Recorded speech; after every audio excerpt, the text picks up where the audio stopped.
நம்ம indoor AC indoor தான் பார்க்க போகிறோம். தெளிவாக வீடியோ உங்களுக்கு நான் சொல்ல போகிறேன், நீங்கள் தெளிவாக பாருங்கள். வாங்க வீடியோக்குள்ளே போ. வெல்கம் டு அஸ்தல் தமிழ் டைம். அன்பு நேயர்களை பாருங்கள், இப்பொழுது நாம் இன்டோர் தான் பார்க்க போகிறோம். இன்டோர் இது ஏசியின் ஏர் கண்டிஷனரோட இன்டோர். இது ஃபுல் டெஸ்ட் ஆகியுள்ளது. பாருங்கள், இப்பொழுது எப்படி பிரிப்போம் என்பதை முதலில் மேல் பேனலை நாம் ஓப்பன் செய்து கொள்ள வேண்டும். அதில் உள்ள டிஸ்பிளேயும் இப்பொழுது இதில் 3 ஸ்க்ரூ உள்ளது. இதை 3 ஸ்க்ரூவை கழட்டின பிறகு இந்த மேல் பேனலில் உள்ள ஆன் ஆஃப் மேனுவல் சுவிட்சும் உள்ளது. இதையும் நாம் கழட்டி கொண்டு ஃபில்டரை இரண்டும் நாம் எடுக்க வேண்டும். முதலில் எடுத்த பிறகு அதன் பிறகு அதற்கு மேல் உள்ள பேனலில் ஒரு 6 ஸ்க்ரூ உள்ளது. கீழ் 3 மேல் 3 நாம் கழட்டி விட்டோம். இப்பொழுது நாம் இந்த பேனலை அழகாக எடுக்க வேண்டும்.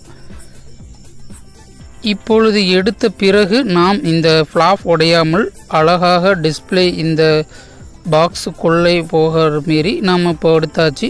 இந்த பேனல் எடுத்த பிறகு தனியாக எடுத்து வைத்துவிட்டு இந்த ட்ரெய்னர் நம்ம பார்த்துட்டு 3 லாக் இருக்கும், அழகாக எடுக்கணும். இப்பொழுது பாருங்கள், இதில் எவ்வளவு டெஸ்டர் ஃப்ளோயர் உள்ளது. இந்த ட்ரைனர் பாருங்கள் எவ்வளவு டெஸ்டாக உள்ளது. இந்த டெஸ்டால் அதாவது வருஷம் அல்லது 2 வருஷத்திற்கு ஒரு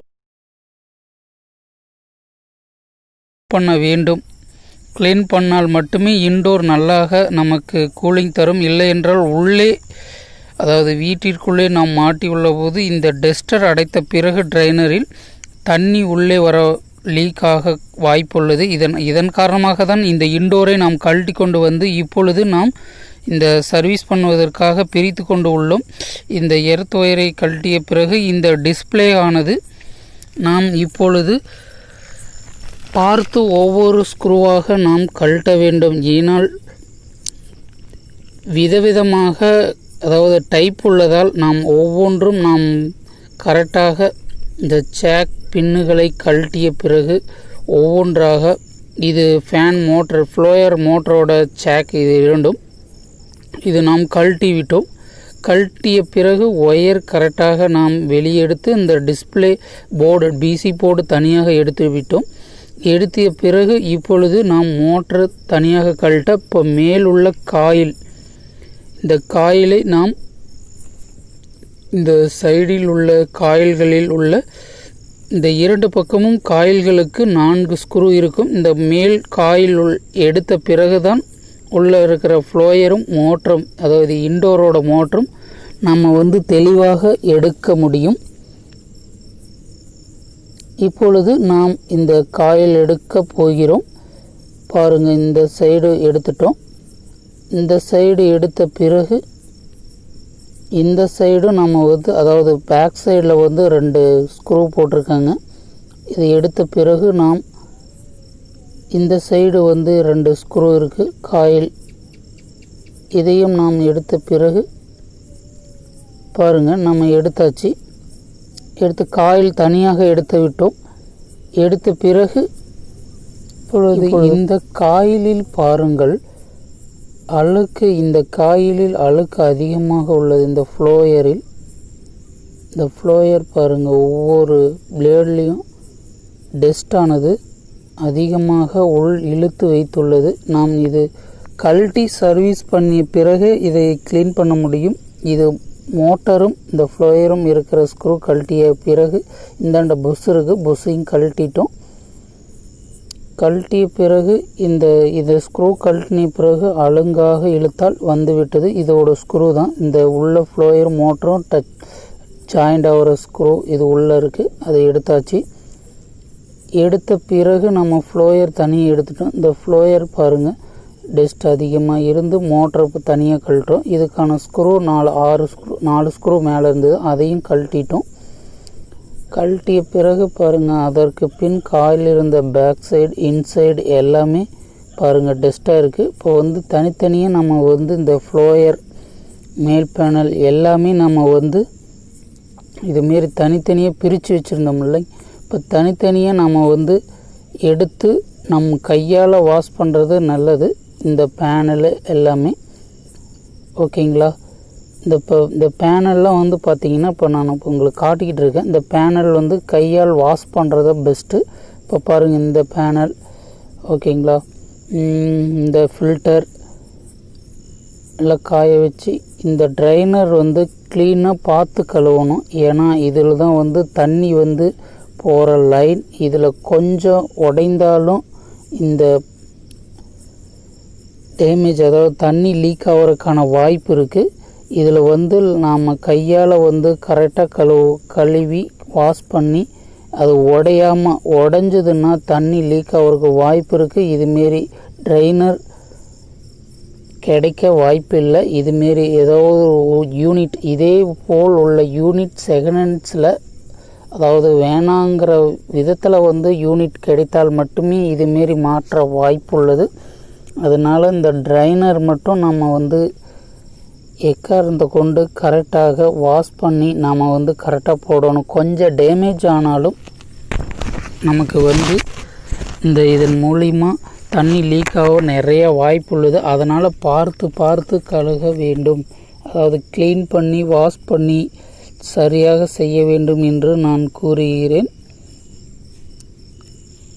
இதை வந்து ஒவ்வொன்றும் இந்த பிளேடு மூலிமா இது அடிப்பாக, அதாவது ஃப்ளோயர் சுத்த வந்து காற்று தர பகுதி இந்த இதில் உள்ள டஸ்ட்டுகளை க்ளீன் செய்த பிறகு தண்ணியால் வாஷ் செய்து பாருங்கள். இதை வந்து நம்ம க்ளீன் பண்ணுறோம். இப்படி தான் க்ளீன் பண்ணணும். மேக்ஸிமம் ஒவ்வொருத்தரும் ஒவ்வொரு மாடலில் அவரவர்கள் விதத்தில் பிடித்த மாதிரி க்ளீன் பண்ணுவார்கள். உங்களுக்கு எப்படி உடையாமல் நீங்கள் க்ளீன் பண்ண நினைக்கிறீர்களோ அதனை அந்த தகுந்தாற்போல் நீங்கள் வந்து க்ளீன் பண்ணுங்கள். ஓகே, இப்போ வந்து நம்ம சூப்பராக க்ளீனாக பக்காவாக சூப்பராக வாஷ் பண்ணியாச்சு. அதாவது க்ளீன் பண்ணியாச்சு பாருங்கள். ஒரு டைமுக்கு நல்லா வாஷ் பண்ணணும். இப்போ பேனல் எல்லாமே காய வச்சாச்சு. பேனலு எல்லாமே இப்போ வந்து நம்ம இது பண்ணியாச்சு. இப்போ வந்து மேல் பேனல் மட்டும் இன்னும் கழுவாத இருந்தனால இப்போ வந்து லாஸ்ட்டாக கழுவுறோம். இப்போ இதுவும் நம்ம வந்து கழுவிட்டுருக்கோம். இந்த பேனல் கழுவிட்டோம்னா நமக்கு வந்து முக்கால்வாசி பார்த்திங்கன்னா நம்ம வந்து எல்லாமே, அதாவது க்ளீன் பண்ணி சுத்தமாக படுத்தி இதை வந்து ஒரு துணியால், அதாவது ஒரு ட்ரையர் துணியால், ஒரு ஈரமில்லாத ஒரு துணி எடுத்து நாம் வந்து க்ளீன் பண்ணி தொடச்சி இதுமாரி இந்த பேனலும் இன்னொரு டைம் கழுவலாம். ஓகேங்களா. கழுவி துணியால் வந்து ட்ரையர் துணியால் நம்ம வந்து வாஷ் பண்ணுறது நல்லது. வாஷ் பண்ணி வச்சோம்னா இன்னும் நல்லது. ஓகே, இப்போ பார்த்தீங்கன்னா எல்லாமே இப்படி தான் வாஷ் பண்ணியிருக்கோம். ஓகேங்களா. வாஷ் பண்ணிவிட்டு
எல்லாமே ஃபிட் பண்ணிட்டோம். ஃபிட் பண்ணிய பிறகு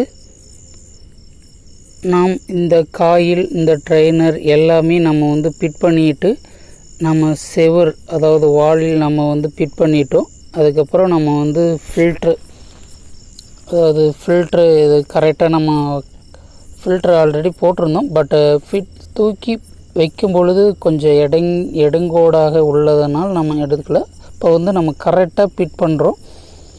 இது ஃபிட் பண்ணிய பிறகு, அதாவது ஃபில்டரை ஃபிட் பண்ணிய பிறகு அதற்கு மேல் ஃபேனல் போட்ட பிறகும் நமக்கு வந்து போட்டு விட்டு, இப்பொழுது முதலில் நாம் ஆரம்பத்தில் வாங்கின ஏசிக்கும் அதாவது இதற்கு முன் க்ளீன் பண்ணாத பிறகு இருந்த கூலிங்க்கும் இப்போ வர கூலிங்க்கும் சூப்பராக ஃப்ரீயாக வரும். அதாவது முன்ன லேட் ஆகுதுன்னா இப்பொழுது குயிக்காக ஆகும். ஓரளவிற்கு 100% நல்லா இருக்கும். இதனை போல் செய்வது நல்லது அன்பு சகோதரர்கள். இன்னொரு வீடியோவில் நான் மீண்டும் சந்திக்கிறேன். ஓகே, பாய் நேயர்களே.